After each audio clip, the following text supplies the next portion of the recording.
My grandmother grew up in the slums of Prohibition-era Chicago. Her family lived in a small house near the harbor, and one of her earliest memories was of a particularly hot summer when, seeking respite from the heat, she and her sister discovered a seldom-used section of boardwalk near an abandoned warehouse. Every night for several weeks, the two girls would make their way down to the docks and sit together on the edge of the pier as the sun went down. My grandmother vividly and for a time fondly recalled the feel of the seaweed between her toes as she and her sister dangled their feet into the murky water. It wasn't until years later that she returned to the pier and found that the warehouse had been demolished.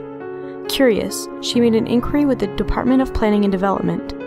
Apparently, the warehouse had been owned for a time by the mob, who was using it as a base of operations for a local prostitution racket. It had only been uncovered when an associate began disposing of rival hookers by fitting them with concrete shoes and dumping them into the harbor. Investigating officers had removed nearly 24 bodies from the waters of a secluded pier nearby. How had the bodies been discovered? A passing fisherman spotted some of the victims' hair floating near the surface of the water, like seaweed.